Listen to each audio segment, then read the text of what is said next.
قسمت نشد ببینم خدا نگهداری کنم، فرصت نشد بمونم و از تو نگهداری کنم.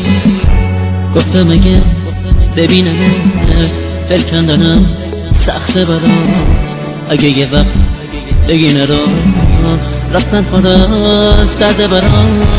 گفتم صدا تو نشنیدم ندیدم از پیشت دارم، پشت سرم زاری نکن چی کار کنم مسافرم. من میرم ولی باز تو بدون همیشه یاد تو از خاطر من فراموش نمیشه. گل من خوب میدونی بی تو تک و تنهام عزیزم، اگه تو نباشی میمیرم. میرم ولی باز تو بدون همیشه یاد تو از خاطر من فراموش نمیشه. گل من خوب میدونی بی تو تک و تنهام عزیزم، اگه تو نباشی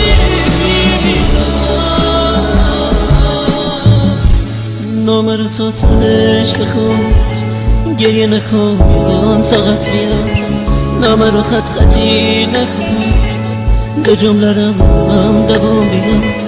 باور نکن یه بی وفا نامه میذارم و میرم، نه قسمت زندگی میرم به کی بگم مسافرم.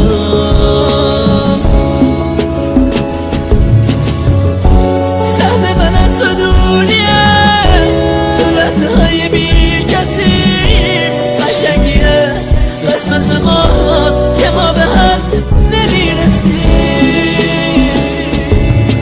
من میرم ولی باز تو بدون همیشه یاد تو از خاطر من فراموش نمیشه.